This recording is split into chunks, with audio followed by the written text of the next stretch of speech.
Hi everyone, मैं प्रिया और अपने चैनल पर आप सभी का स्वागत करती हूँ।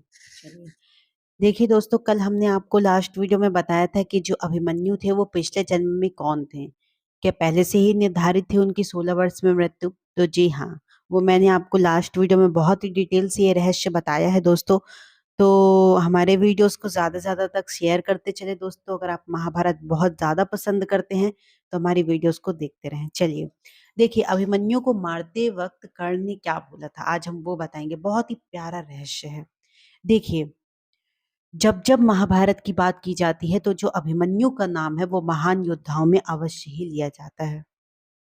जिस उम्र में आज के युवाओं को कोई ज्ञान नहीं होता है, उस उम्र में अभिमन्यु ने महाभारत के अनेक महारथियों के छक्के छुड़ा दिए थे। लेकिन अंत में भारी पराक्रम दिखाने के बावजूद भी अभिमन्यु वीर गति को प्राप्त हो गए। लेकिन सवाल यह है कि आखिर मरते हुए अभिमन्यु के कान में कर्ण ने ऐसा क्या कहा। देखिए, देखिए दोस्तों, बात है महाभारत के 13वें दिन की। जो महाभारत का 13वां दिन था, उस दिन अभिमन्यु वीर गति को प्राप्त हो जाते हैं और कौरवों के सेनापति जो द्रोणाचार्य रहते हैं वो चक्रव्यूह की रचना करते हैं।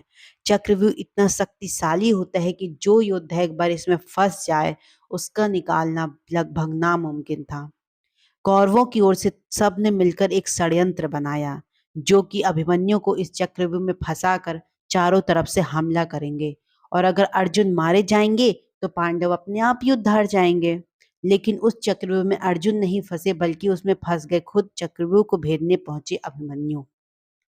जब भगवान महादेव से मिले खास वरदान के तौर पर जयद्रथ ने चारों पांडवों के चक्रव्यूह के बाहर ही रोक दिया।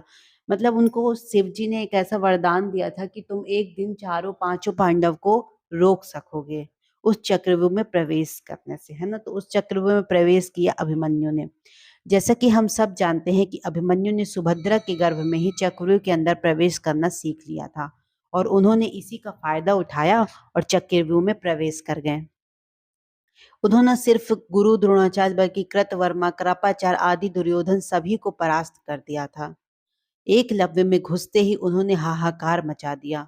उन्होंने द्रोणाचार्य के धनुष को काट दिया। देखते ही देखते कर्ण के ऊपर 8, कृतवर्मा के ऊपर 5, शकुनी को 22 बाण मारे। यहाँ तक कि दुर्योधन, दुशासन, कृपाचार्य ने जब अभिमन्यु को देखा तो उनकी हिम्मत नहीं हुई कि वे अभिमन्यु का सामना कर सकें। इसी बीच दुर्योधन के पुत्र लक्ष्मण और अभिमन्यु का युद्ध हुआ, जहां पर अभिमन्यु के एक ही तीर से लक्ष्मण के सर को धड़ से अलग कर दिया। फिर क्या होता है, देखिए, देखते ही देखते दुर्योधन बहुत ज्यादा क्रोधित हो उठा। उसने कर्ण से गुजारिश की कि सूर्यास्त होने से पहले ही इस बालक को हमें मिलकर मारना होगा। अभिमन्यु ही अकेला एक ऐसा योद्धा था जिसमें 8 से ज्यादा योद्धाओं को एक साथ परास्त किया था। जब द्रोणाचार्य को भी इसके बारे में एहसास हुआ, तब उन्होंने कर्ण से यह कहा कि इस बालक के धनुष को हमें छुड़ाना होगा।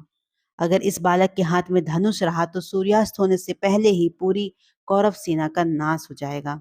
इसलिए मौके का फायदा उठाकर कर्ण ने अभिमन्यु का धनुष काट दिया। अश्वत्थामा ने उसके रथ के टुकड़े कर दिए। फिर क्या, 16 साल के बालक के ऊपर 8 से ज्यादा महारथी टूट पड़े, लेकिन बार बार अभिमन्यु को परास्त करते ही जा रहे थे। अभिमन्यु सबको परास्त करते जा रहे थे। उसके बाद भी महारथियों ने एक एक कर कर अभिमन्यु के ऊपर कई बाण छोड़ दिए, जिस वजह से अभिमन्यु लहूलुहान हो गया। फिर उन्होंने रथ का पहिया उठाकर युद्ध शुरू किया और तब भी वो क्षण आया जब अभिमन्यु के समक्ष स्वयं कर्ण पहुंचे तो कर्ण ने उन्हें धराशायी कर दिया।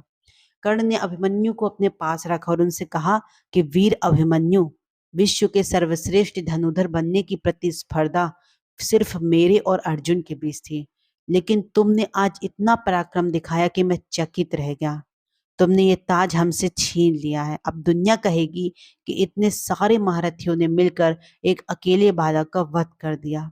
अब तुम इस नर्क रूपी संसार को छोड़कर हमेशा के लिए स्वर्ग चले जाओ पुत्र। यही वो कुछ शब्द थे जो स्वयं कर्ण ने अभिमन्यु के कान में कहे थे और उसके बाद कर्ण ने अभिमन्यु का वध कर दिया। इस प्रकार महान योद्धा जो मात्र 16 वर्ष का था, जिसने कौरवों की 8 से ज्यादा महारथियों को धूल चटा दी थी, वो अब स्वर्ग की तरफ प्रस्थान कर रहा था।